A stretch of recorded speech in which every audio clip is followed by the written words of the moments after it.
देश की राजधानी दिल्ली में एक बार फिर से ऑक्सीजन का संकट खड़ा हो गया है।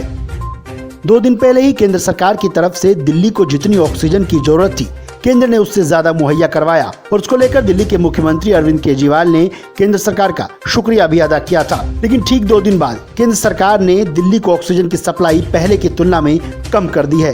यानी दिल्ली को चाहिए ऑक्सीजन 700 टन, जबकि केंद्र सरकार की तरफ से 75% ऑक्सीजन ही मुहैया कराई गई है। ऐसे में एक बार फिर से दिल्ली में ऑक्सीजन के लिए बड़ा संकट खड़ा हो गया है। मुख्यमंत्री अरविंद केजरीवाल ने कहा कि केंद्र हमें लगातार ऑक्सीजन यदि मुहैया कराता रहे तो दिल्ली में ऑक्सीजन की कमी से किसी की भी मौत नहीं होगी। लेकिन आज 2 दिन बाद ही एक बार फिर से दिल्ली में ऑक्सीजन संकट खड़ा हो गया। ऐसे में अब लोगों की जान पर बनना तो तय है। हालांकि दिल्ली में कई जगह अस्पतालों में ऑक्सीजन उत्पन्न करने वाली मशीनें भी लगाई गई हैं, लेकिन उसके बावजूद दिल्ली में ऑक्सीजन संकट अभी भी बरकरार है। लेकिन वहीं दूसरी तरफ दिल्ली में वैक्सीन को लेकर भी आपातकाल की स्थिति बन गई है। दरअसल दिल्ली में एक आंकड़ों के मुताबिक 2 करोड़ 60 लाख वैक्सीनेशन चाहिए ताकि दिल्ली वालों को वैक्सीन लगाया जा सके, लेकिन दिल्ली को अब तक सिर्फ 40 लाख डोज ही मिले हैं। और सीएम केजरीवाल ने आज ये साफ कर दिया कि मौजूदा स्टॉक के मुताबिक दिल्ली में अगले 5 दिनों के लिए ही स्टॉक बचा है। और ऐसे में केंद्र सरकार की तरफ से यदि स्टॉक मुहैया नहीं कराया गया तो दिल्ली में वैक्सीनेशन पूरी तरह से रोकना पड़ जाएगा। आज की डेट में हमारे पास 5 से 6 दिन की वैक्सीन दिल्ली में बची है, जो कि हम पूरी तेज़ी से लगा रहे हैं। मैं उम्मीद करता हूं कि जल्द से जल्द उचित मात्रा में दिल्ली के लोगों के लिए वैक्सीन मुहैया कराई जाएगी। लगभग 100 स्कूलों के अंदर अभी हम लोगों ने ये व्यवस्था की है और इसको अब हम बढ़ा के 3 गुना करने जा रहे हैं। आने वाले समय के अंदर लगभग 250 से 300 स्कूलों के अंदर हम ये व्यवस्था कर देंगे। आज दिल्ली के अंदर मोटे मोटे तौर पे 1 लाख वैक्सीन डेली लग रहे हैं।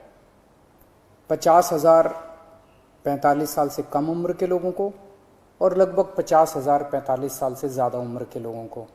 तो मोटे मोटे तौर पे 1 लाख इंजेक्शन दिल्ली में डेली लग रहे हैं। और बहुत सारे लोग दिल्ली के बाहर से आके, फरीदाबाद से, सोनीपत से, गुड़गांव से, गाज़ियाबाद से, नोएडा से, आसपास के इलाकों से आके लगवा रहे हैं और उन्हें भी दिल्ली के अंदर की व्यवस्था बहुत पसंद आ रही है। लेकिन आज सबसे बड़ी अड़चन हमारे सामने है कि वैक्सीन्स की बहुत कमी है। अगर हमें वैक्सीन की डोजेज, हमें अगर वैक्सीन पर्याप्त मात्रा में मिल जाए तो जैसे मैंने बार बार बोला है, हम 3 महीने के अंदर पूरी दिल्ली को वैक्सीनेशन करना चाहते हैं। दिल्ली के लोग भी चाहते हैं, दिल्ली सरकार भी चाहती है। अगर हमें पूरी मात्रा के अंदर अगर हमें वैक्सीन मिल जाए तो हम 3 महीने में। पिछले कुछ दिनों से हम अखबारों में भी पढ़ रहे हैं कि प्रधानमंत्री जी के प्रिंसिपल साइंटिफिक एडवाइज़र ने चेतावनी दी है, वार्निंग दी है एक तरह से कि 3rd वेव भी आ सकती है। उसके ऊपर सुप्रीम कोर्ट ने भी अपनी चिंता जाहिर की है। लोग भी बड़े चिंतित हैं कि पहली और दूसरी वेव तो इतनी ज़्यादा खतरनाक है कि अगर तीसरी वेव भी इसी तरह की रही तो पता नहीं क्या होगा। तो तीसरी वेव से भी अपने आप को बचाने के लिए वैक्सीनेशन जो है ये बहुत ज़रूरी है। अगर हमने पूरी दिल्ली को अपने को वैक्सीनेशन कर लिया तो यही एक चीज़ है जो हमें तीसरी वेव से बचा सकती है। यही एक ऐसा सुरक्षा चक्र है जो अपने को तीसरी वेव से बचा सकता है।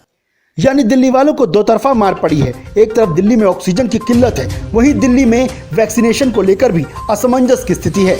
ऐसे में सवाल ये उठता है कि इन चीजों को लेकर राजनीति क्यों की जा रही है? क्या किसी की जान से ज्यादा कीमती देश में सियासत हो गई है? क्योंकि ऑक्सीजन और वैक्सीनेशन तो लोगों के लिए जीवनदायिनी है और ऐसे में यदि इन चीजों की सप्लाई ही रोक दी जाएगी तो लोगों की जानें भला कौन बचा पाएगा।